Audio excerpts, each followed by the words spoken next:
Merci à vous tous d'être présents dans ce lieu. Donc effectivement, je serai le modérateur de cette rencontre. Alors, à ma droite, donc Tarek Oubrou, vous êtes théologien et penseur musulman. Vous vous intéressez à beaucoup de sujets, le rapport entre la sécularisation et l'islam, la charia en général et en Occident en particulier, notamment en contexte laïque français, et ainsi qu'une doctrine théologique de l'unicité pour un éventuel salut universel. Vous êtes aussi grand imam de Bordeaux, mufti du CRESOF. Alors, c'est quoi ce mot barbare? J'explique. C'est le Conseil régional des associations islamiques de Bordeaux, du sud-ouest, de France. Vous êtes aumônier de la prison de Gradignan en Gironde, et en 2013, vous avez été fait chevalier de la Légion d'honneur. Vous êtes aussi l'auteur de nombreux articles et de plusieurs ouvrages. Prêtre et imam, un dialogue avec le père Christophe Roucou, directeur du SRI, encore un sigle que j'explique, Service national pour les relations avec l'islam, et le livre est préfacé par Monseigneur Torrent, président pontifical pour le dialogue interreligieux. Vous avez aussi écrit Loi d'Allah, Loi des hommes, avec Leïla Babès, aux éditions Albin Michel. Toujours aux mêmes éditions Albin Michel, le livre Profession imam. Un autre livre encore, Un imam en colère, Bayard. J'espère que tout à l'heure vous allez nous dire qu'est-ce que c'est cette colère en question. Et enfin, un dernier livre qui va certainement intéresser certains parmi vous, Ce que vous ne savez pas sur l'islam, aux éditions Fayard. À ma gauche, Karim Areski. Après des études de théologie à la faculté libre de théologie évangélique, vous préparez une thèse actuellement en islamologie à l'école pratique des hautes études, et parallèlement à ce travail de recherche, vous exercez un ministère pastoral à l'église du Tabernacle dans le 18e depuis 10 ans. Dans le cadre de vos recherches en islamologie, vous avez rédigé 2 articles dans des revues de théologie, dans les cahiers de l'école pastorale, dans une livraison datée de 2009, Les musulmans en France, et puis dans la revue Théologie évangélique, Raisons théologiques et historiques du fondamentalisme islamique. Et puis vous avez écrit ce livre, Jésus dans la Bible et le Coran, aux éditions Excelsis, que vous pouvez trouver à la librairie au fond de cette salle. Voilà, je crois que j'ai dit un peu l'essentiel sur nos 2 conférenciers ce soir. Je vais donc rapidement résumer le format de ce débat. Nous aurons d'abord, dans un premier temps, 20 minutes qui seront données à nos conférenciers. D'abord, Karim Areski s'exprimera, et puis 20 minutes pour M. Tarek Oubrou. Ces 2 interventions seront suivies par un débat entre nos 2 conférenciers qui durera 20 minutes, et enfin on terminera par des questions-réponses, un débat donc avec vous, chers auditeurs, qui durera entre 20 et 30 minutes. Je suis désolé si certains souffriront d'une frustration. Le sujet est vaste, nos orateurs sont certainement passionnants, et donc nous risquons de quitter cette salle avec des frustrations, mais c'est tant mieux, il vaut mieux être frustré que de bâiller dans un débat, et je pense que ça ne sera pas le cas ce soir en tout cas. Donc je laisse maintenant la parole à Karim Areski. Je me réjouis vraiment d'être avec vous, d'aborder une question si importante, de confronter la pensée chrétienne, la pensée musulmane sur une question si importante. Je me réjouis également de faire connaissance avec M. Oubrou et de pouvoir aussi échanger avec lui en toute amitié. Avant de commencer mon exposé, j'aimerais d'abord remercier vraiment les étudiants qui se sont mobilisés pour organiser ce genre de rencontre où il y a un lieu de partage et de discussion dans le respect mutuel. Ma question donc, qui nous occupe ce soir, Bible et Coran, quelle fiabilité? Je vous propose d'abord de considérer la réception de la Bible, comment la Bible est reçue, parvenue jusqu'à nous, de revenir ensuite sur l'accusation portée sur la falsification de la Bible et terminer par vous inviter à un regard un peu particulier sur la Bible. Comment la Bible est parvenue jusqu'à nous. Avant de donner des éléments historiques, je vous propose d'abord de considérer un point de dogmatique qui est important concernant la Bible. Dans la théologie chrétienne, orthodoxe, fidèle, c'est-à-dire, la Bible est en même temps parole de Dieu et parole humaine. L'apôtre Pierre écrit dans sa deuxième épître, que aucune prophétie de l'Écriture, qu'une parole de l'Écriture n'est le fruit d'une initiative personnelle. En effet, ce n'est pas par une volonté humaine qu'une prophétie a jamais été apportée, mais par poussée par le Saint-Esprit que des hommes ont parlé de la part de Dieu. Donc la deuxième épître au premier chapitre. Donc pour l'Ancien Testament, Dieu s'est servi des hommes poussés par son esprit pour se révéler d'abord et révéler aussi sa volonté. L'auteur de l'Épître aux Hébreux dit qu'autrefois Dieu nous a parlé par les prophètes, mais que dans ces jours qui sont les derniers, il nous a parlé par Jésus-Christ, son Fils. C'est dans l'Épître aux Hébreux, au chapitre 1, les 2 premiers versets.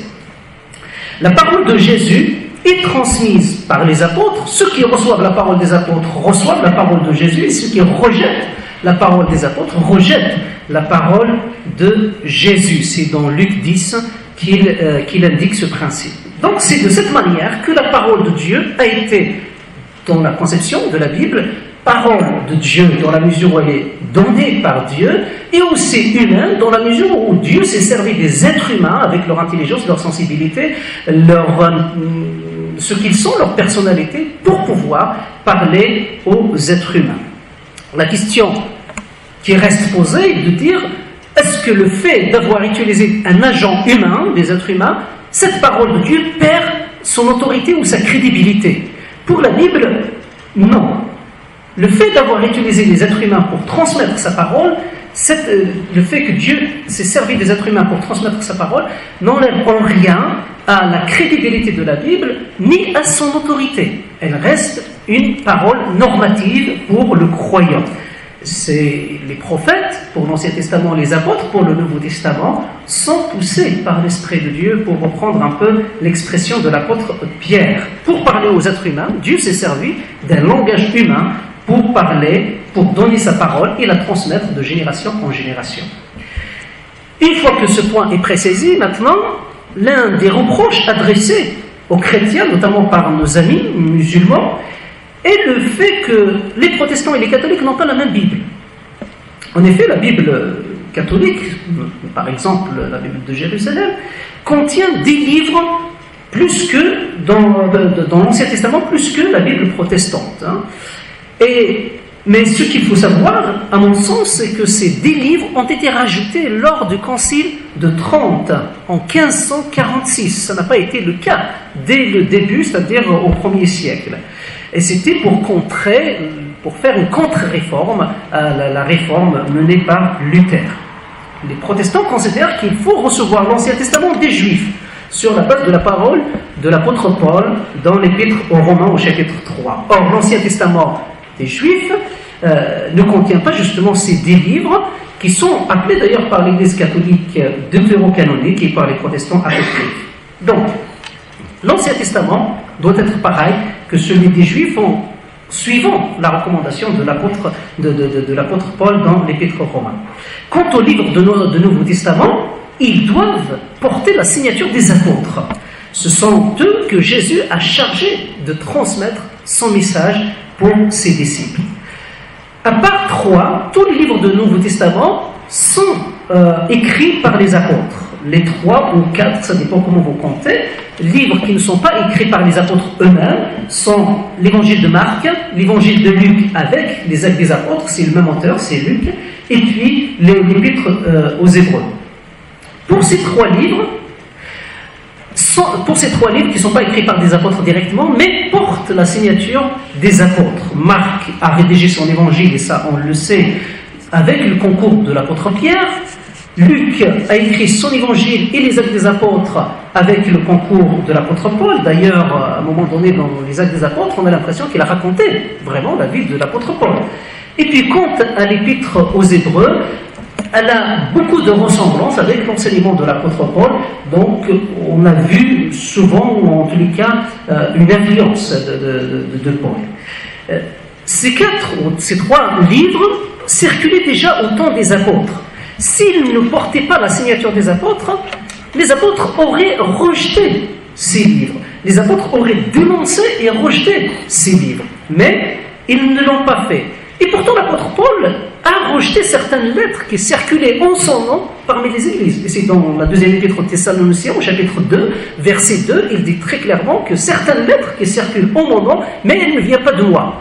Or, il ne l'a jamais fait pour les actes des apôtres, ni pour l'évangile de Luc, ou pour l'écrit de l'épître aux Hébreux. Donc tous les livres de Nouveau Testament circulaient déjà au temps des apôtres parmi les églises, et ils étaient connus.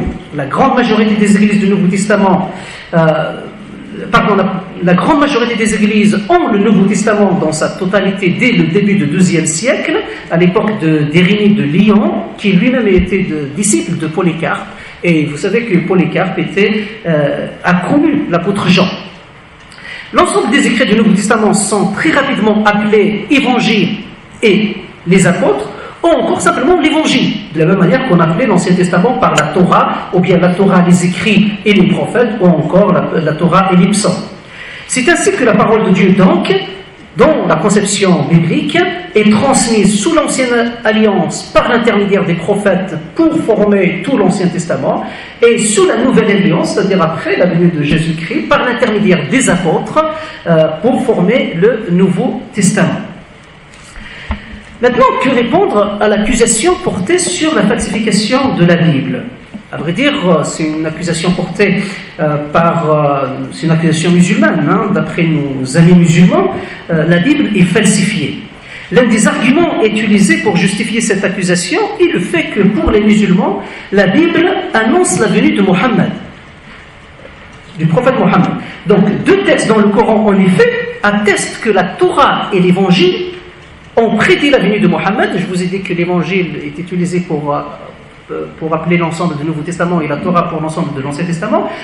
Et parmi ces textes, donc il y a deux textes dans le Coran, notamment le Coran 61, verset 6, qui dit « Quand Jésus, fils de Marie, dit « Ô enfants d'Israël, je suis vraiment le messager d'Allah, envoyé à vous, confirmateur de ce qui, dans la Torah, est antérieur à moi et annonciateur d'un messager à venir après moi, dont le nom sera Ahmad. » Donc c'est Jésus qui parle en disant que le prophète a été annoncé dans la Torah et moi je vous l'annonce aussi, et la racine, donc le nom sera Ahmad.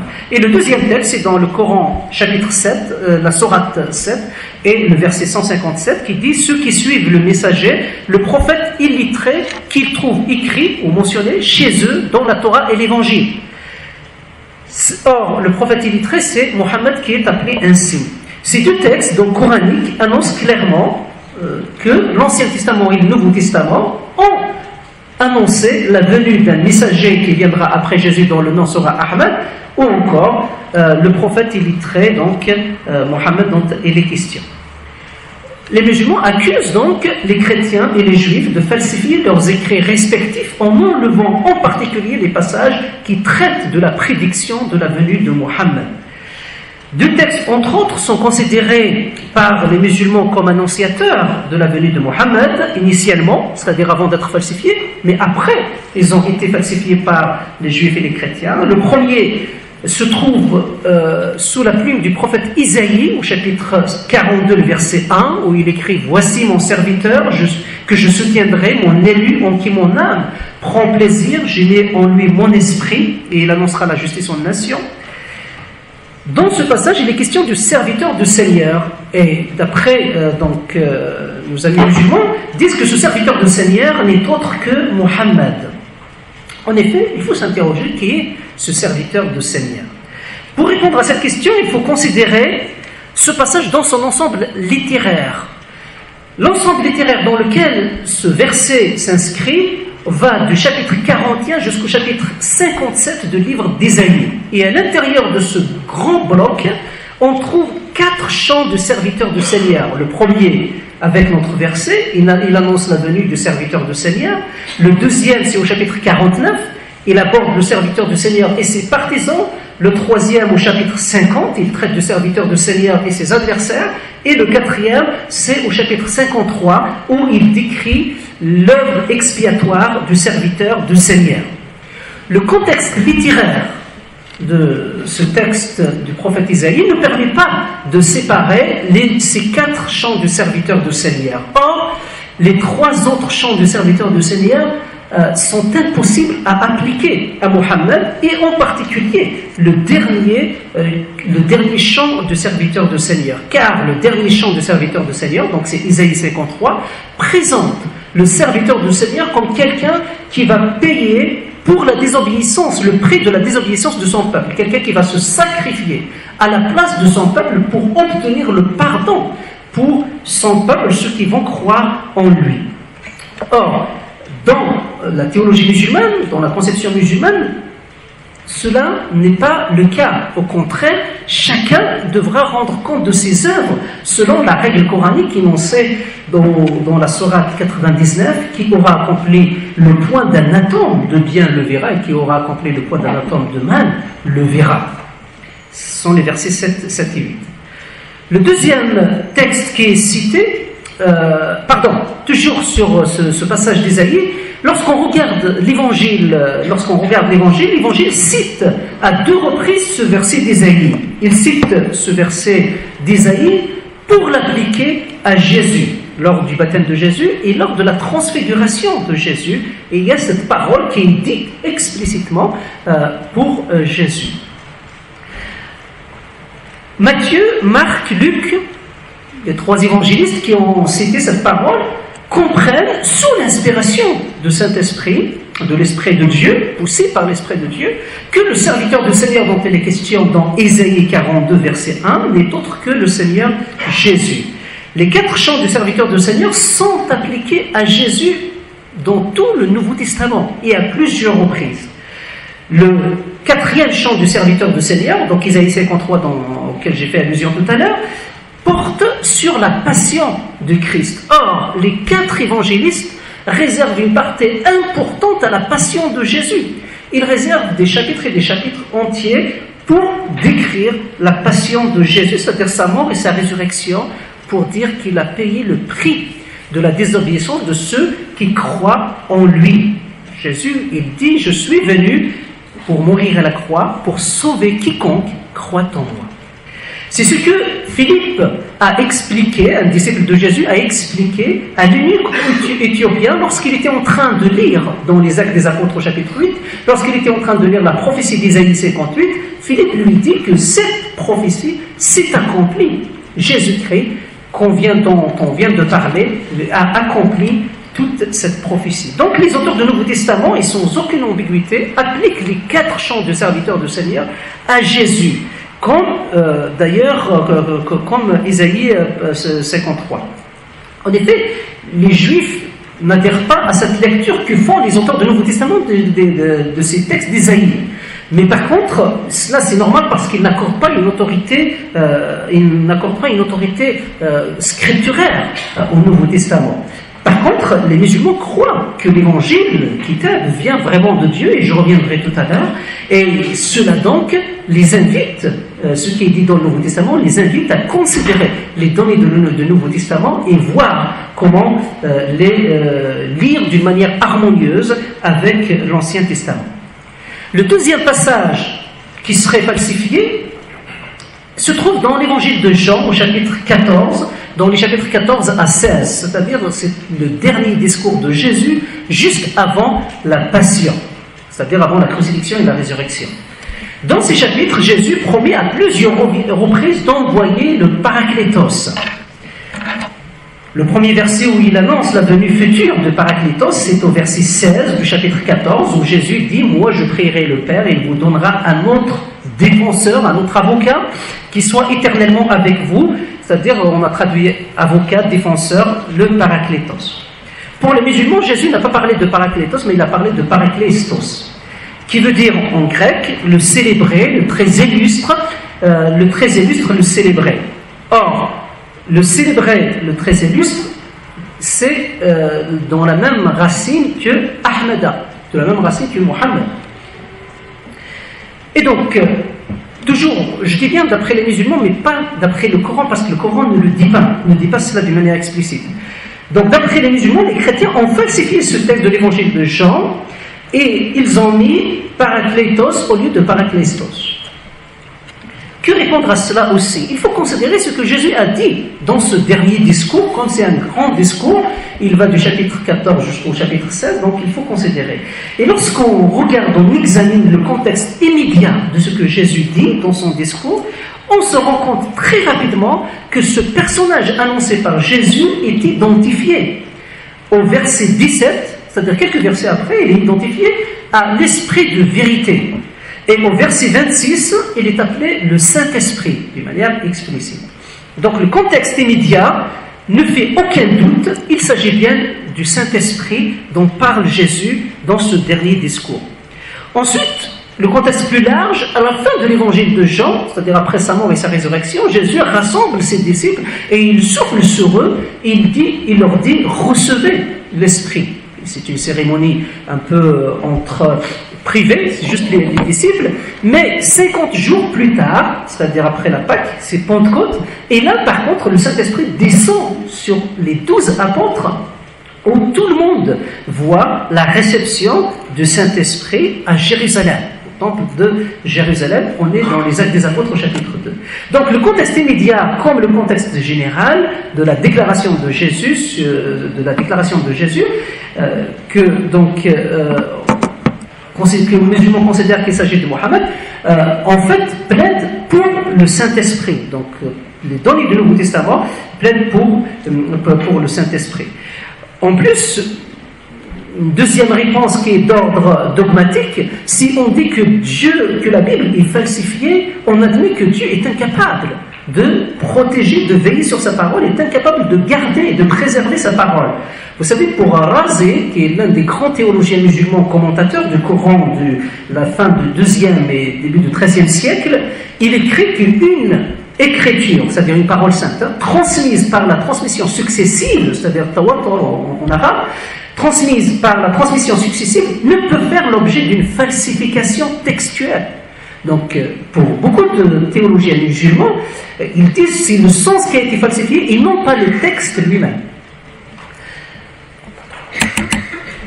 Une troisième réponse, je pense, d'ordre logique, si on dit que Jésus annonce la venue de Mohammed, un peu plus loin dans le même discours, au chapitre 15, verset 26, Jésus dit, quand sera venu le parakletos, c'est le même terme qu'il emploie, que je vous enverrai. Donc c'est Jésus qui l'envoie. Or, dans la conception musulmane, seul Dieu peut envoyer un prophète. Et si on dit que Jésus peut envoyer Mohammed, donc on reconnaît de fait que Jésus a un statut plus important qu'un simple prophète. Certes, il y a 2 textes dans le Coran, mais le Coran ne dit jamais que la Bible est falsifiée, et c'est vrai qu'il y a 2 textes dans le Coran, et les textes qui sont avancés par les musulmans, en tout cas les textes les plus importants, Ésaïe 42 et Jean 14, renvoient, à vrai dire, le premier à Jésus et le deuxième au Saint-Esprit. Maintenant, j'aimerais inviter quand même à porter un autre regard, parce qu'au-delà de l'accusation de la falsification, le Coran n'accuse pas la Bible de falsification, et plus encore, le Coran donne une vision de la Bible hautement positive.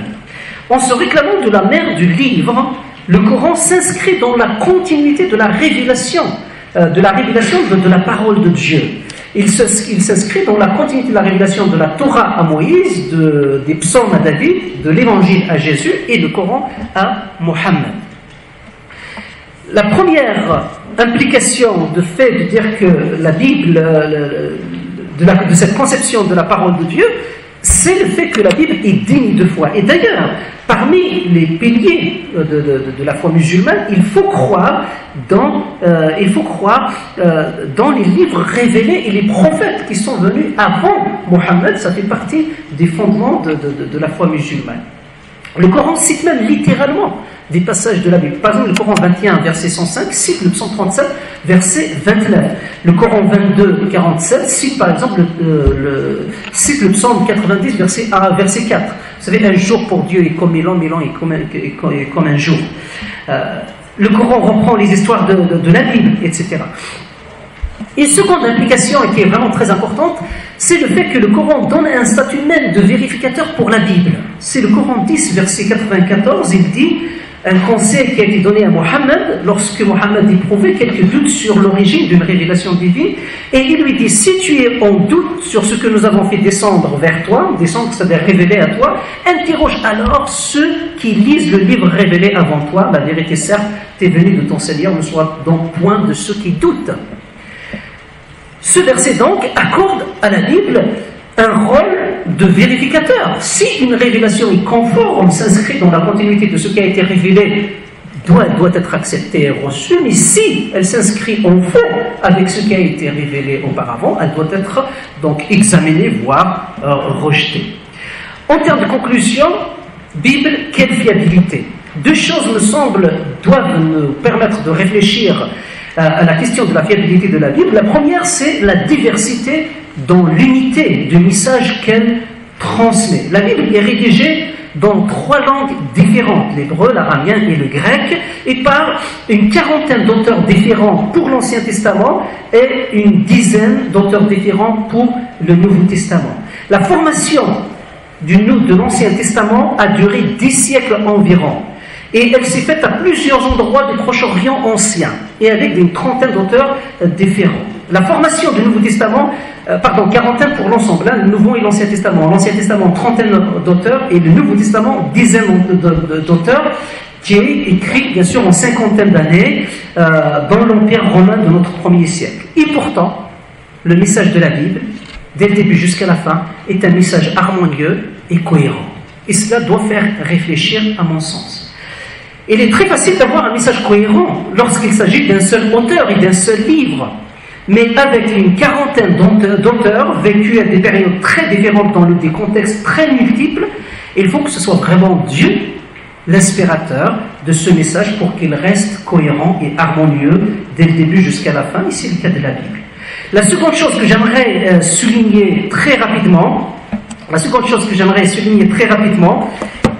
c'est le fait des nombreuses révélations qui sont annoncées dans l'Ancien Testament, enfin dans la Bible, et qui se sont accomplies par la suite. À plusieurs fois, la Bible a fait donc face à l'épreuve du temps.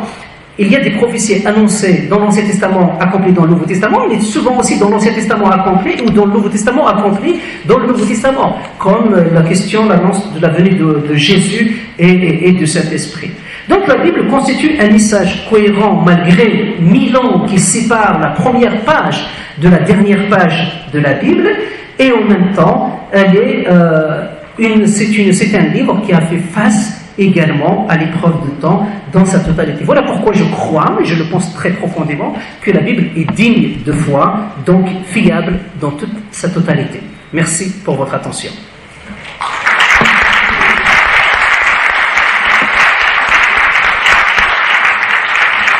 Merci Karim pour cette intervention. J'avais peur quand tu as dit que tu n'en avais pas pour long que tu allais conclure, comme je sais que suivant les cultures le temps n'a pas la même longueur, j'avais peur que ça soit comme un élastique.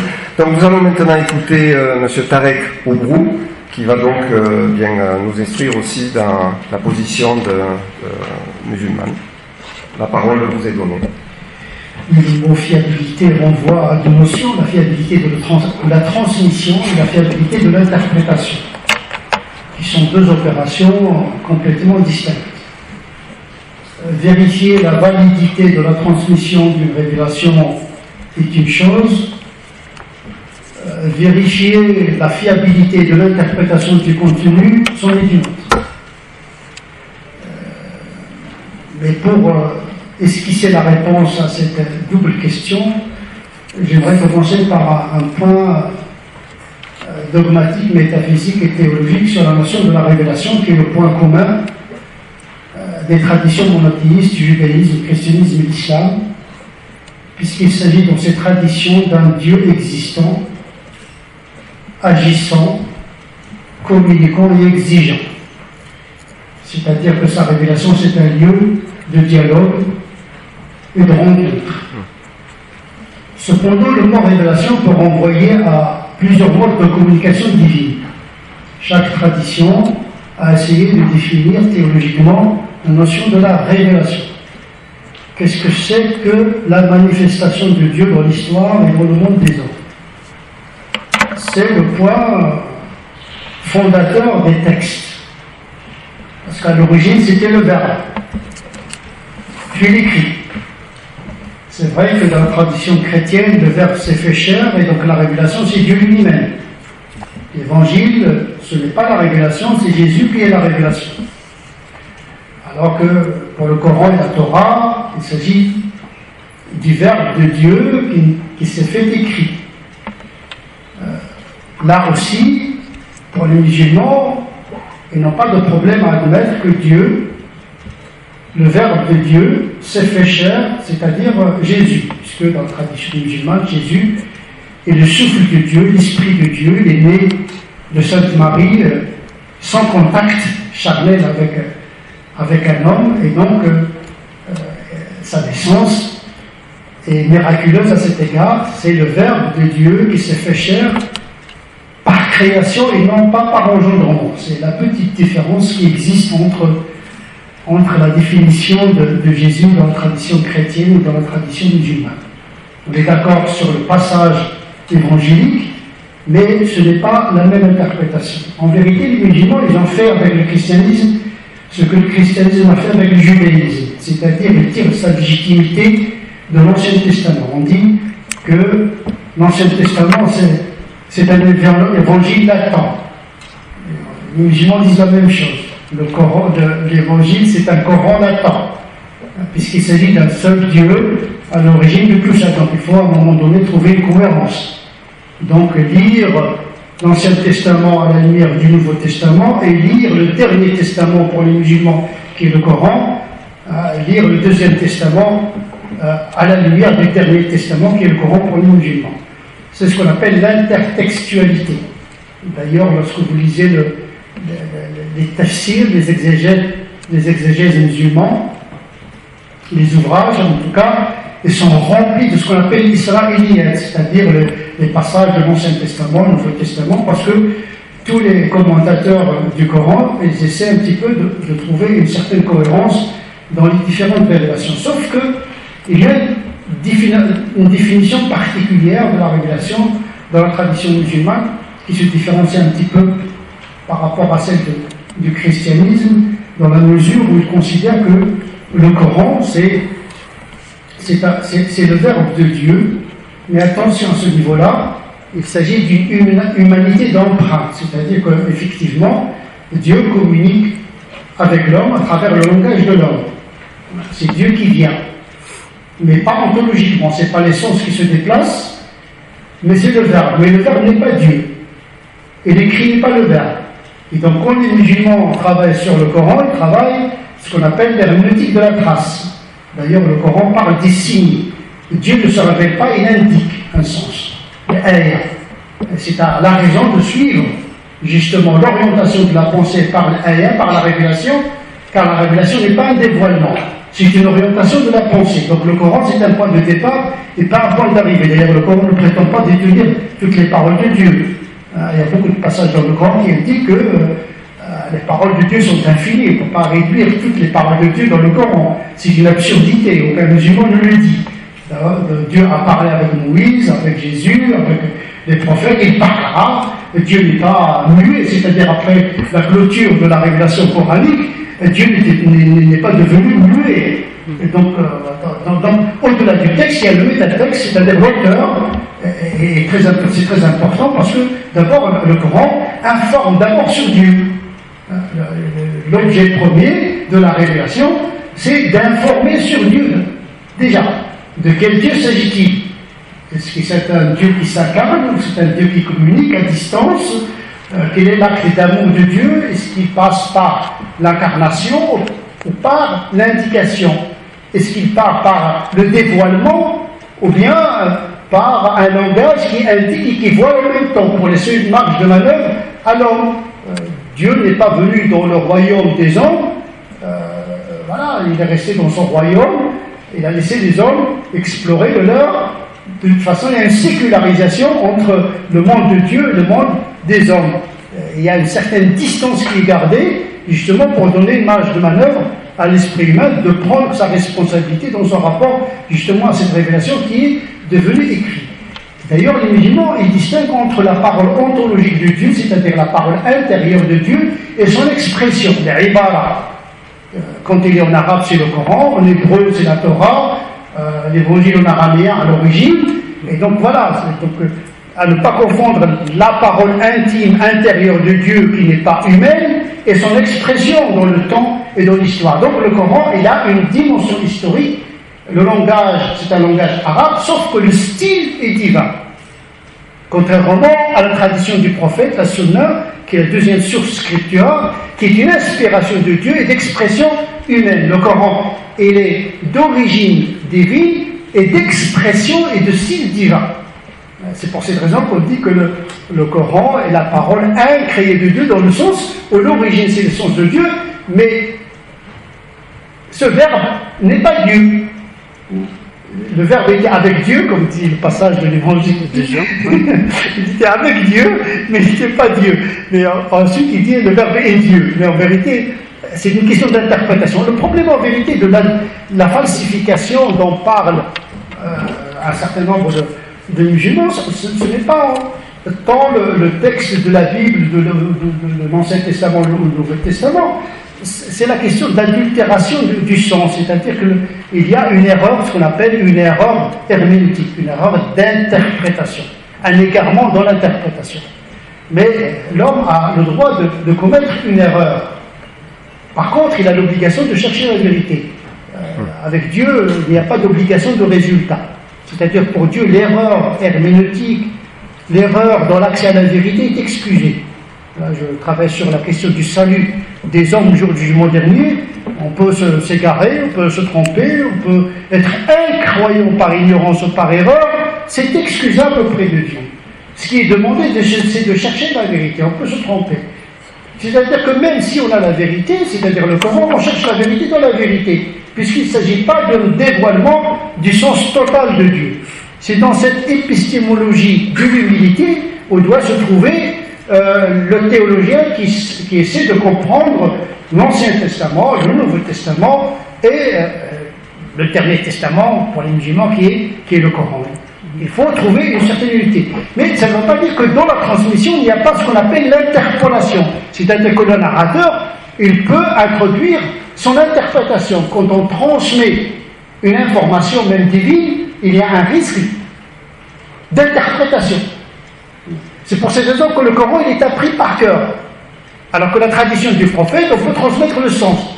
D'où le risque de l'interpolation. C'est-à-dire que la tradition du prophète est moins fiable que le Coran, parce que le Coran, il est appris par cœur à la virgule près. Donc il n'y a pas de marge de manœuvre d'interpolation.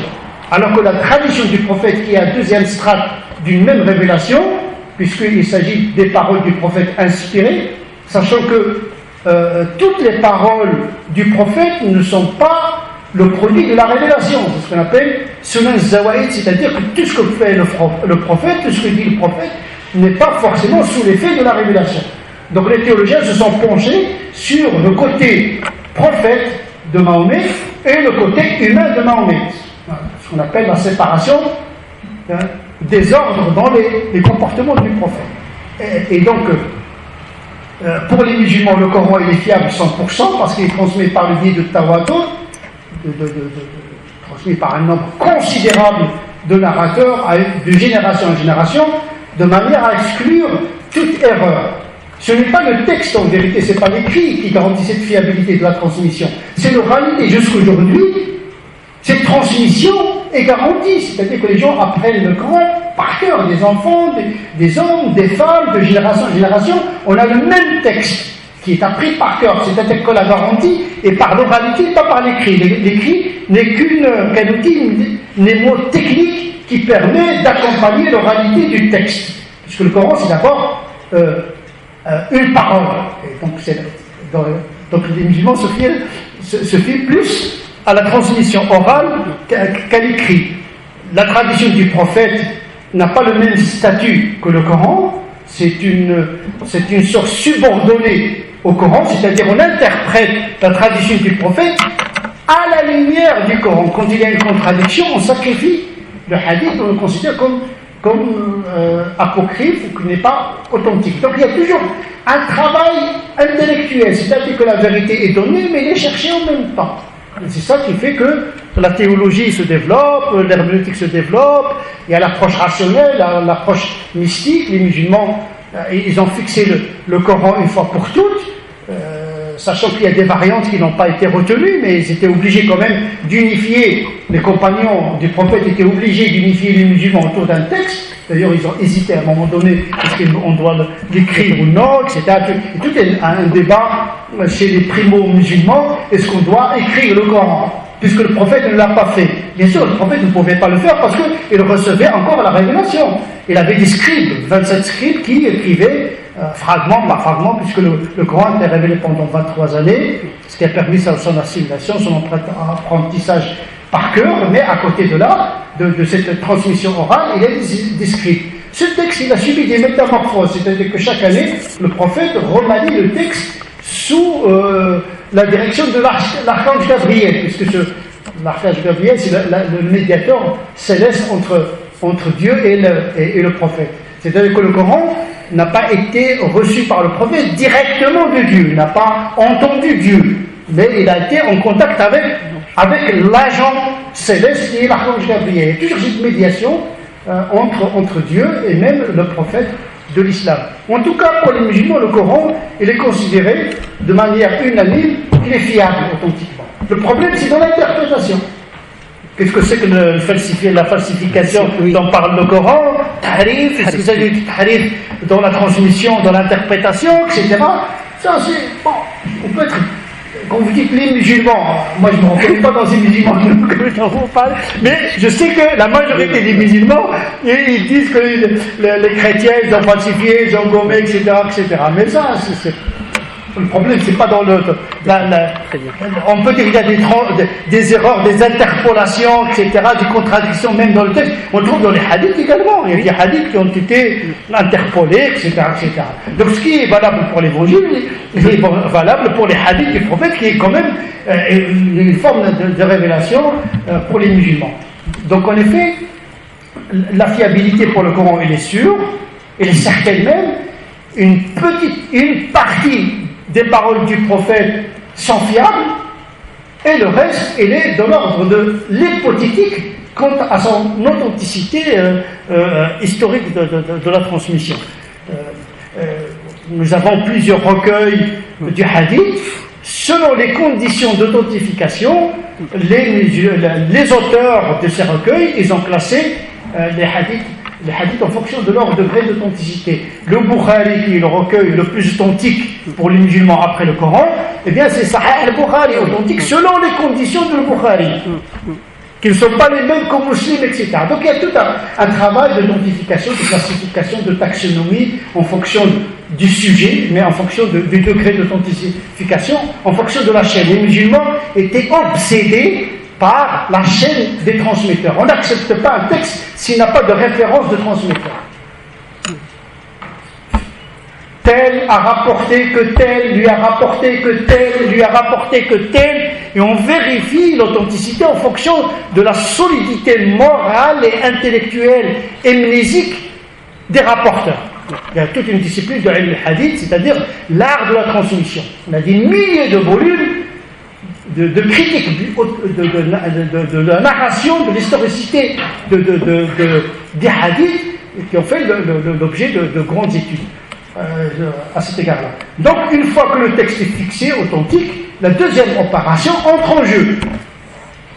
La première, c'est la fixation du texte, la substance du texte, c'est l'art de la narration, de la fixation du texte.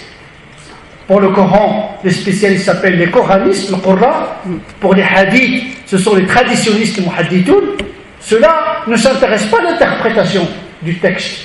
Leur obsession, leur technicité, ils développent les techniques de compilation et de fixation. Ils n'entrent pas dans l'interprétation. Ils ne sont pas des docteurs de la loi, ni des théologiens, ni rien du tout, ni des exégètes. Ils ont développé une mémoire parfois extraordinaire, mais également avec le graphisme rassoul, donc voilà, compilé. Je finis.